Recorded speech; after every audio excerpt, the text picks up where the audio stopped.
ভিডিওটা একটু মন দিয়ে শুনবেন, কথাগুলো শুনবেন, বুঝবেন। বাঙালি মা বোনেদেরকে কিভাবে প্রকাশ্যে ধীর দেওয়া হচ্ছে, ধর্ষণ করে দেব প্রকাশ্যে বলছে। ভাবতে পারছেন কি পরিবর্তন হয়েছে?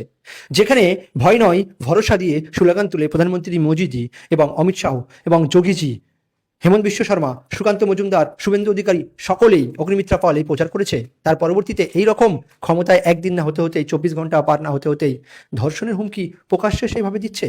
এটা কি পরিবর্তন, নাকি এটা ক্ষমতার দখল, ক্ষমতার দম্ভ দেখানা? ভিডিওটা ভালো করে শুনুন, ভালো করে বুঝুন।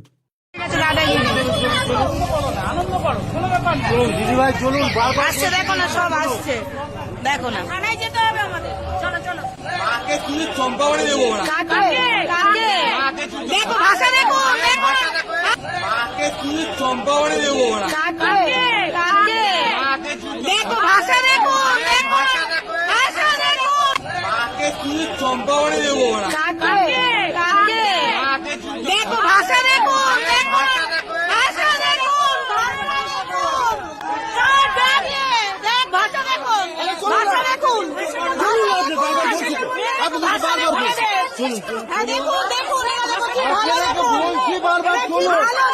কিভাবে ধর্ষণের হুমকি দেওয়া হচ্ছে, কিভাবে প্রশাসনের সামনে ধর্ষণ করব, মাকে ধর্ষণ করব, এরকমও কথা বলছে। বাঙালি নারীর কি আজ অবক্ষয়ের দিন এসেছে? বাঙালি নারীর কি ইজ্জত সম্মান রক্ষার জায়গায় ইজ্জত সম্মান হারানোর দিন এসেছে? ভয় নয় ভরসা বলে স্লোগান তোলার পরবর্তীতে ক্ষমতায় এসে ক্ষমতার অপব্যবহার করে বাঙালি নারীকে আজ ধর্ষণ হুমকি দেওয়া হচ্ছে। সবচেয়ে বড় কথা, প্রশাসন আছে, পুলিশ আছে, সেই সামনে যদি এইভাবে বিজেপির নেতা এসে, বিজেপির কর্মী এসে ধর্ষণের কথা বলে, তাহলে পরবর্তীকালে কী অবস্থা হবে? পালাবদলের পরে আমরা বিভিন্ন জায়গায় ধর্ষণের কাহিনী, ধর্ষণের বিষয়গুলো শুনি, এবং এখন তো প্রকাশ্যে ধর্ষণের হুমকিও শুনছি। পরবর্তীকালে কি হবে ভাবার বিষয়। রাজনৈতিক প্রতিহিংসা পরায়ণ বিভিন্ন ক্ষেত্রে, আরও সামাজিক ক্ষেত্রে ধর্ষণ বহু হয়, সেখানে 80% ধর্ষণ ভারতের ডেটা বলছে সামনে সামাজিক অবক্ষয়ের জন্য, সামাজিক সমস্যার জন্য সামনে আসে না। এইরকমও বহু ধর্ষণ হয়তো এবার চাপা পড়ে থাকবে।